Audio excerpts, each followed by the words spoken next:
Can Enzo Maresca's Chelsea silence the Anfield crowd, or will Arne Slot finally prove himself against a tough opponent?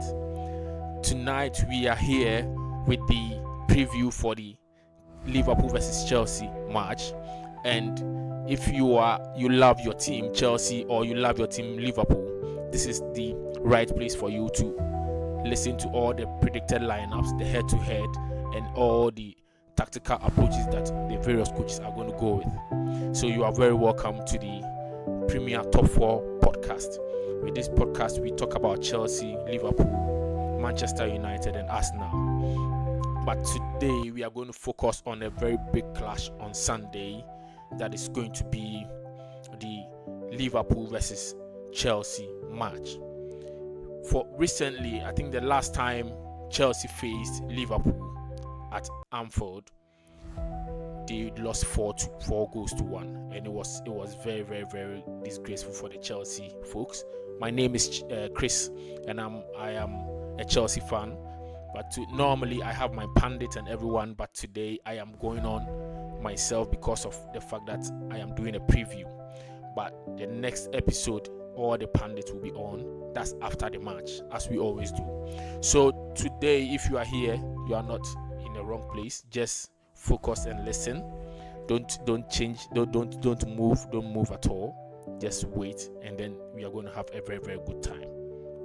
So Liverpool versus Chelsea. Let's dive right into the head-to-head, and then after that we will come to the predicted lineup. With the head-to-head, Liverpool has been dominant recently, but then it's not really it's not a very straightforward thing, because if you look at the last time they met in February, Chelsea versus Liverpool in the League Cup, it was a 1-0 win, and then previously at Anfield it was 4-1 for Liverpool, and then we got to the 3 times where all the teams were just drawing. It was just, that's in 13th of August 2023 they drew 1-1, and then another draw again in the Premier League. So it was a back-to-back draw, and it was just weird. Almost all the time they were just drawing. But in the FA Cup there was a draw again, but then Liverpool won on penalties, and then another draw in the Premier League. So the draws were just on that, continuing like that. But Liverpool at Anfield last season was phenomenal. They were very good. As a Chelsea fan, it was not a good watch for us. I didn't really enjoy the match because we had our chances. We had a lot of chances to be able to also score, but the first half was just a perfect day for the Anfield guys. They did so well. The attack was on. They were just scoring. They even missed a penalty and were still leading by 2-0 in the first half. They could have won by even a larger margin. And to think that even in that match, Liverpool didn't have Salah on their side, so they were just good, and Chelsea could have also buried their chances if the referee was also fair in the match, where there were some penalty shouts that was not given and all that. But this time around, Chelsea have a new coach called Enzo Maresca with a new approach, a new style of football, and people are saying that now the team is on form. Enzo Maresca just won the Manager of the Month, but coincidentally, Liverpool are on top of the league this time around. Liverpool are cruising on top of the league. So this is going to be the real clash of the titans, because Enzo Maresca is the second best attacking team in the league, and then Liverpool has the best defense. So you could see that these two teams, if they are truly on their games on that day with full strength, it is going to be a very, very cagey encounter. But let's look at something. With the way Liverpool plays, they score all right, but then you could see that this team has been built on their defense. And then the way Chelsea plays, you could see that the team has been built on their attack. So it's going to be an attack versus defense. So on the day, Chelsea's defense has not been the best this season. They've let in some goals that are not that were avoidable. But you could see that Liverpool has been rock solid in defense. But Liverpool always finds ways to score. So in the match that they couldn't score, that was when they lost. So the thing is that once Liverpool puts the first goal in, they are winning. That is how Liverpool has been so far this season. If you allow them to score you first, you are losing the match. And with Chelsea, if they don't concede, or even if you allow them to have their way, to play their passes, string their passes together, you will see that at the end of the day, you might concede a lot of goals. And the teams that Chelsea have struggled with are teams that are low block teams that have solid defense, best keepers, and all that. Those are the teams that Chelsea have drawn against. Apart from the anomaly that every Chelsea fans call that anomaly, because that first match, the players were not really in tune with the coach's style of play, and it was also the finished article that they met, which was Man City.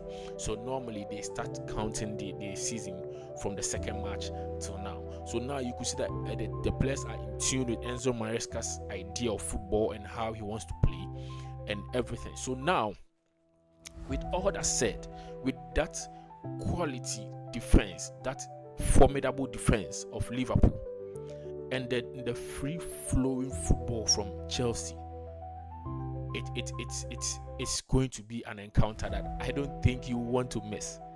So if you are here as a Chelsea fan, we all have our own ideas of how we want our team to play and all that, but unfortunately, in this particular match, I think Enzo Maresca would have gone for his usual 11, because every Chelsea fan knows that Chelsea has a first 11 for Premier League, a first 11 for the other tournaments and all that. But with this time around, there are some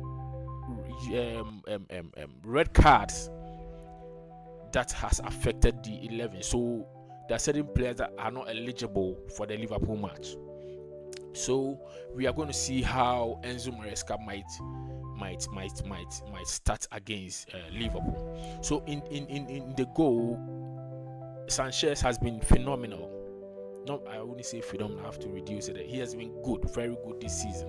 But his mistakes keeps coming, and once in a while, his inability to play from the back, which everyone keeps saying that is his strength, and that is the main reason why he's starting for Chelsea. But I don't think that is entirely true, because he has come in clutch for Chelsea on several occasions this season.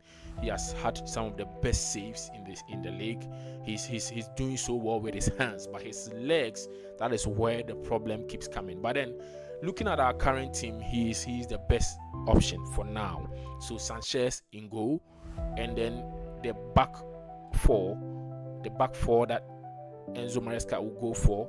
So let's start from the left back, where Cucurella will not be available because of a lot of yellow cards that he has considered. I think there's an article where he said that he's been targeted because he won the Euros with Spain, and because he did it against England. In his perception, he thinks that he's being targeted by the referees, and it's a sort of revenge. That is why he keeps getting all those yellow cards.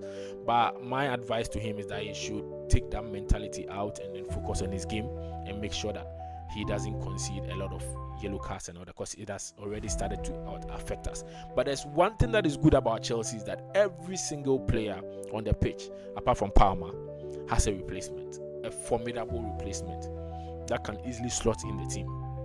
So we are going to go with Renato Vega. He's been phenomenal so far. He has been so good. His ability to understand every position that you give him, whether center back, whether left back, whether inverting into the midfield, he's been so good so far. There's going to be a dilemma that I am facing right now, whether he is going to invert or Gusto is going to invert. So it is a problem, because when he inverts, he's so good. His ability to understand that position of inverted left back, he understands it so much, and he's able to do that with perfection. So definitely he's going to start on the left back, and then the left center back is going to be Levi Colwill. Levi Colwill has been rock solid this season. He has really learned from the best now, and you could see that I think last season I didn't really see much of him. I didn't really get the hype about Levi Colwill, but I can see why people were hyping him. He's very good with his feet, his ability to read the game. And if you watch the England match that they played recently, you could see the ability to read the play, and then that goal line, stoppage that he was able to take the ball out of the net. He's been good so far. His tackles, everything has been spot on so far, and I think he's going to continue that way. So Levi Colwill, and then his partner Fofana has also had a lot of yellow cards as well, so he's also going to be suspended. And we have a formidable replacement in Tosin. And Tosin is also good, but the problem that people have with that defense is that the two of them are a little laid back. The two of them are players that will want to read the game and be the last line of defense and sweeping and all that. But it looks like the two of them have similar temperaments, and it might affect the team.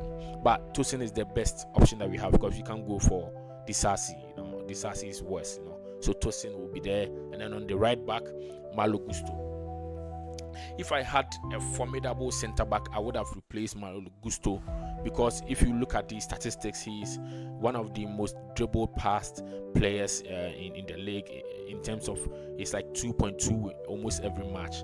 I love him going forward, but in this system, we don't really need him to be going forward, because we have a lot of attacking players to be doing that, and it is really affecting us in a bit, because you could see that he's the reason for a lot of goals that we are conceding. I'm not sure some of you will be happy with what I'm saying, but in this system, if we had a right back who could actually play right centre back, and then we are always inverting our left back, whether Cucurella or Renato Vega, it would have been perfect for us. That is why if Reece James is back, he's so good that he can play the right centre back easily, and he can easily invert as well. So a fit Reece James will fit into this team perfectly. But Malo Gusto, the coach is so smart. He has found a way of making sure that he inverts, and he's more or less like the attacking person in the inversion, not the one to defend and all that. But because of that, he tends to go so far ahead, and he struggles to come back, and it is costing us a lot of goals and all that. But then he is the best option that we have now. So at right back, we have Malo Gusto. And then in the midfield giant himself, Caicedo, is going to start. It is automatic. He's the one going to start. Caicedo is so good. I can't continue to praise him enough. He's so good. So definitely he's going to go with Caicedo. And then his partner, Enzo Fernandez. This is where, if I was the coach, I would have come up with something different. Yeah. If I was the coach, I would have changed something in this.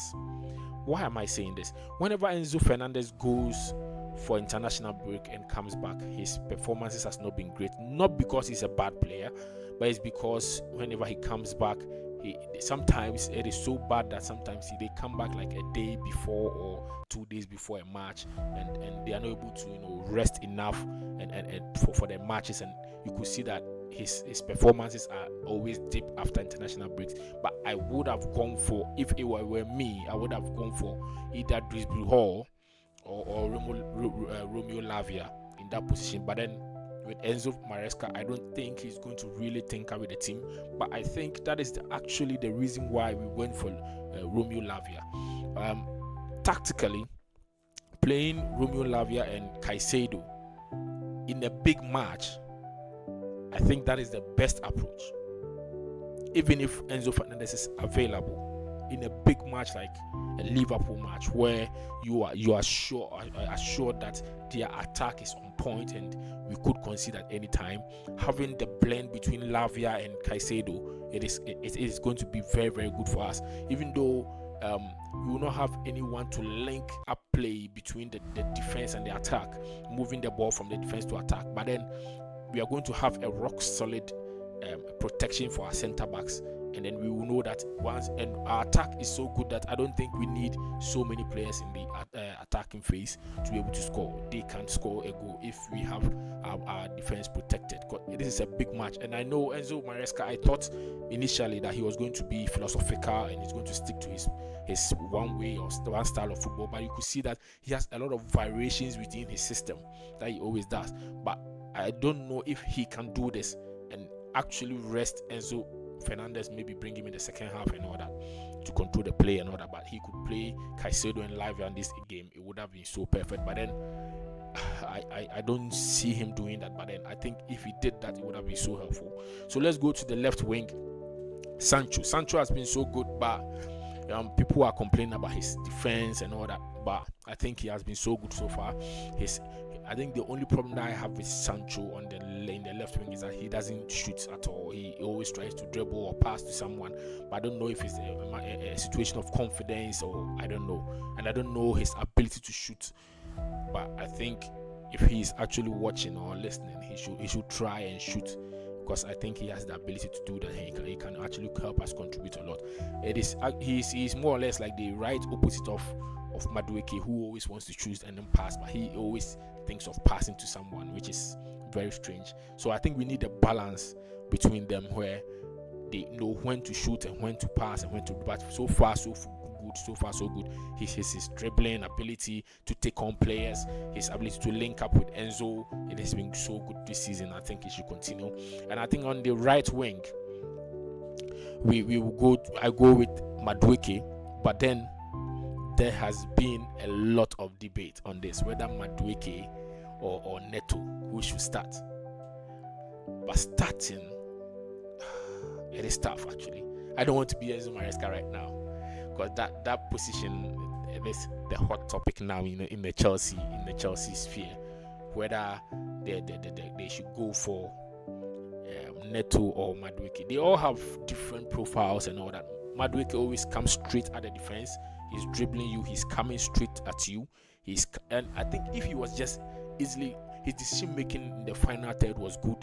He would have been one of the best wingers in the world. I'm telling you, because he doesn't fluff around with the ball or do unnecessary dribbles. He takes the ball and comes straight at the defense. And his shooting ability is so good as well. But his inability to know whether to shoot or pass, and most often, if you give him the chance to an opportunity, 8 times out of 10 he's going to shoot rather than pass, which is good and bad at the same time. If he was this like Ronaldo, peak Ronaldo or something, we will allow him to do that, because we know that every single time that he shoots he's going to score. But in a situation where you have Palmer very close to you, you have Jackson ahead of you, you always have options. In the system that Enzo Maresca has built, it is in such a way that there's always options for you to pass to someone. They always have outlet to pass. So I don't know why he doesn't use his team. He could have actually used the teammate, maybe do a 1-2 and then he could score. And if your teammates believe that, you are always going to pass to her, they'll make the runs for you and all that, and it helps. Because I don't want this thing to continue where it will get to a point where people will be saying that he doesn't pass. He gets into the heads of the players, where Jackson sees the run here, he will not make it because he knows that Madueke is not going to pass to him. And I don't want that. And it could cause a lot of problems. But I think this match should be his final test for Enzo Maresca, to see whether he should use him or go for a Neto in the matches ahead. So I think he will go for Madueke. And let's go to the main man himself in the number 10 position, Cole Palmer. There's this debate whether he actually deserves to be the best player in England. He is actually the best player in the Premier League, in my opinion. He's everything. He knows how to pass. He knows when to pass, when to dribble, even in the last match that he played with England, he actually played in an 8th position, dropping deep, passing, controlling the play, dictating the play. This guy knows how to do everything in the midfield or in attack. Wherever you play him, he's so good. He understands football. His IQ in football is so good. He knows what he's doing. I think whatever is happening with him, he deserves every award that he's gotten so far. So he's definitely going to start. He's going to be the problem for the defense of Liverpool. And then in attack and in a striking position, we all know that Jackson is going to start. So with this particular 11, I think definitely they can cause a lot of havoc to the defense of Liverpool. Definitely they can cause a whole lot of havoc, but the defense of Liverpool is so rock solid this season. Whatever has been thrown at them, they've been able to answer. That is the issue. Whatever has been thrown at this defense, they'll be able to answer. But one thing that Chelsea also have is that their bench is so good that they could bring in players to make a difference. A player like Nkunku, if Liverpool decides to do a low block and try to contain Chelsea, you can just throw in Nkunku in any of the attacking positions, and then he could cause damage. He could bring in João Felix to cause damage. You could bring in any of the players that they have to Mudryk. If Liverpool is going to play a high line, you can actually bring Mudryk in to run at the defense. They have a lot of attacking options where the coach can read the game and then come up with something else. But it all depends on whether the Chelsea players are not going to be naive and not going to crumble to the pressure in Anfield and going to stand on their feet and actually go according to the plans of Enzo Maresca. That is where the difference can be, because when you look at the Liverpool players, they know they've been there, they've done it before, they know what they are doing, and that is why it's easy for them to assimilate the instructions by the coach and his lot, and they are doing so well so far. But that is the predicted lineup, and I think with this lineup they can cause damage, but the defense is going to be a problem. Whether Enzo Maresca is going to go for a Gusto inversion or a Vega inversion, or whether he's going to come up with a new plan, surprise everyone, and bring in Lavia or maybe Dewsbury Hall in place of Enzo to maybe balance the team up because of the opponent that you are facing. All these dynamics, I don't know. So just say whatever your thinking is that Enzo Maresca might go for. You can comment, or maybe is he going to even start Mudryk because he scored in the midweek for his country. Maybe he's going to change everything altogether. Whatever you think Enzo Maresca is going to do, you can comment do it. You put your own lineup in it. Mine is just a prediction based on what I've seen so far and how I think the game can go and what Enzo Maresca might do. As I said, for me personally, I might go for Lavia and Caicedo in the midfield just to balance things out in the defense and the attack. But it will actually cause Palmer to come back a bit to be able to link up play and all that. But then, though it's going to reduce the goals that Chelsea can score, it is still going to make sure that the team will be balanced a bit just for this match. Yeah, so the Enzo Laves don't come for me. It's just for this match.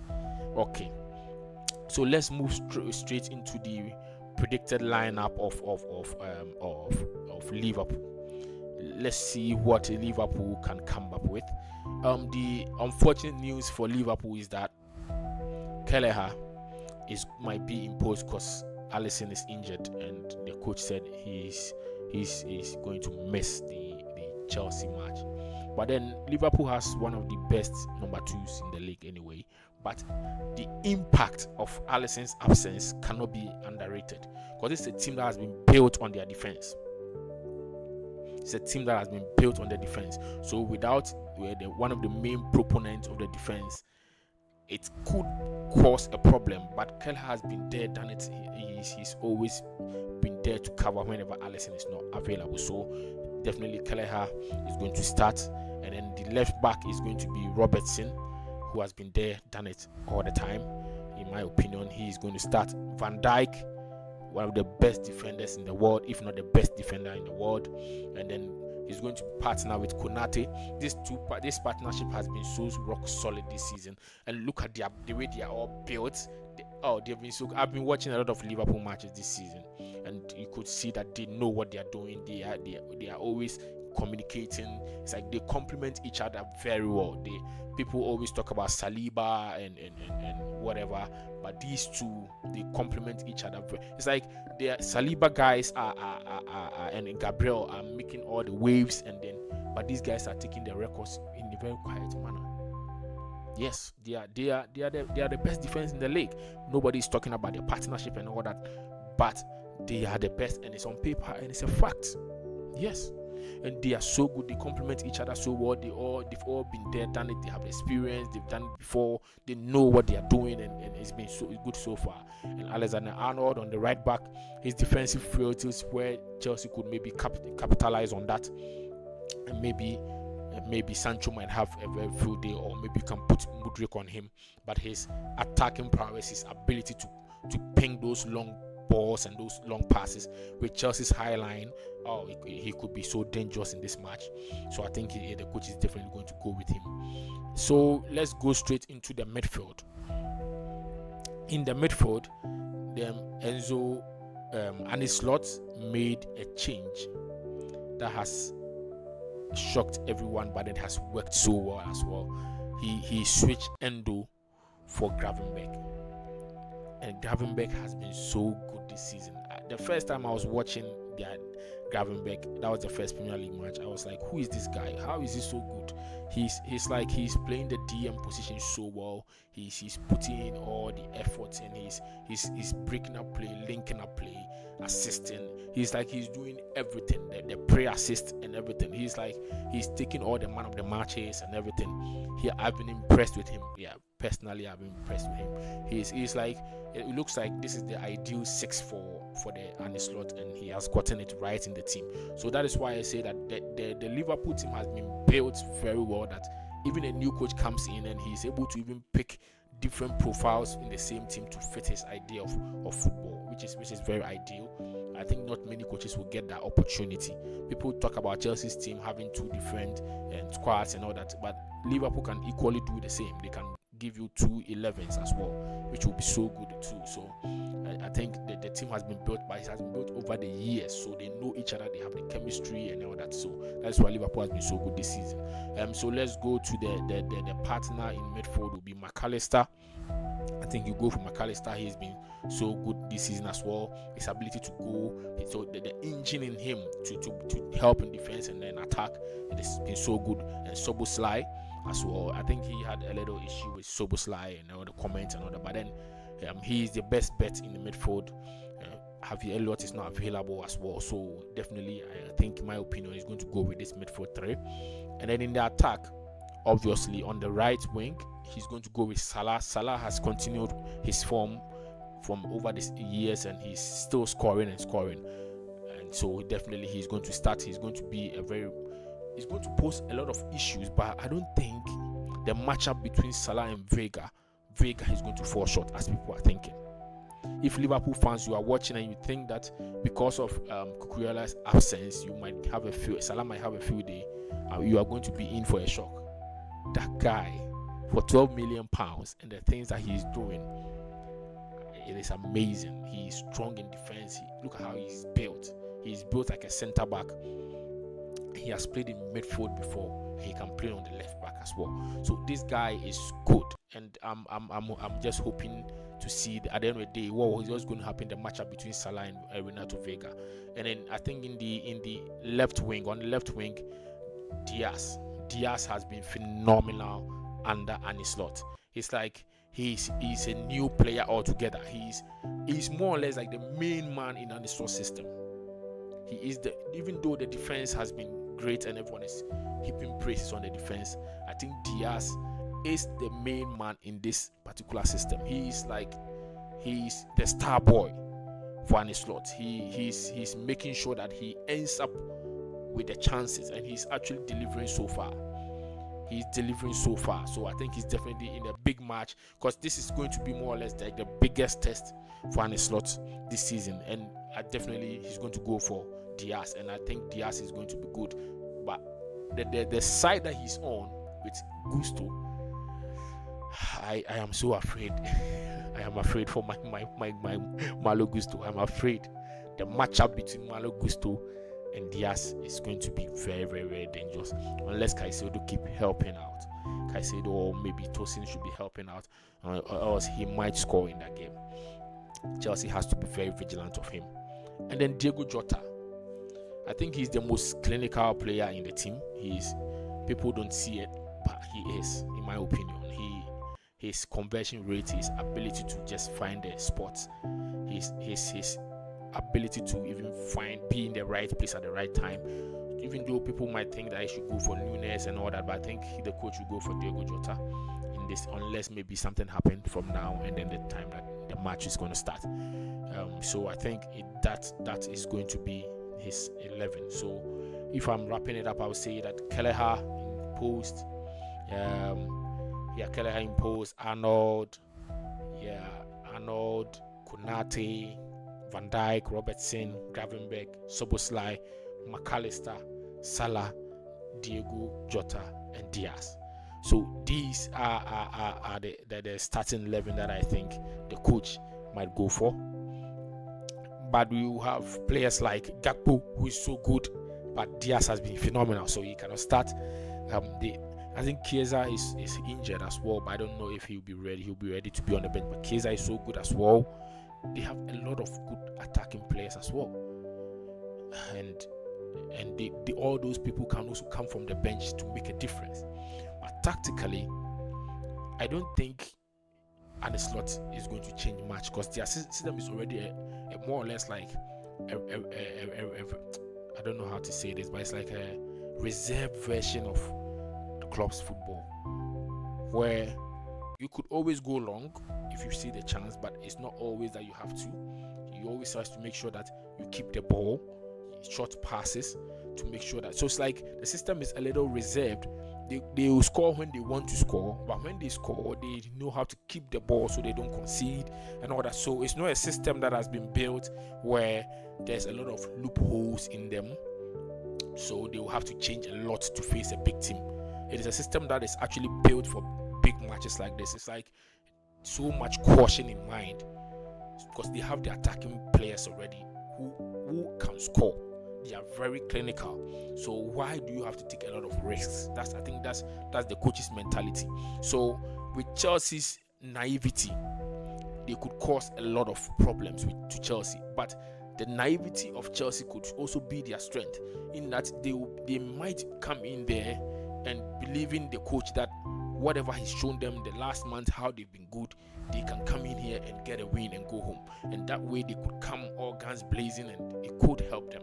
Because if they score the first goal, they could go ahead, because that's how Chelsea works. If Chelsea scores the first goal and you allow them to play again and they score the second, they could just run riot. But in the same Chelsea, if they concede the first goal, and then the way Liverpool plays, I don't think Chelsea can come back, because if they score first. So I think the winner of this match, or the most likely outcome, in my opinion, will be a draw, a scoring draw, or a goalless draw. But goalless draw is highly impossible with Chelsea, the way Chelsea is able to score goals these days. So I think a scoring draw. But then if Chelsea concedes first, it might be a problem for them. So in a situation where Chelsea scores first, yes, I believe that one, there's high probability that Chelsea might draw or win. But in a situation where Liverpool scores first, I think Liverpool might nick it, because the way their defense is, it will be a big issue for Chelsea. What is your prediction for this particular match? Let me know your prediction in the comments. I am hoping to see what is going to happen, because at the end of the match, definitely Premier Top 4 podcast will come with our reactions, and then all the fans, the Liverpool fans will be there, the Chelsea fans will be there. We will be there to banter each other. So after the match, don't miss out on the Premier Top 4 podcast. Thank you so much for joining me. If you are here, please subscribe, comment, and like. Thank you so much for coming. See you again next time. Bye bye.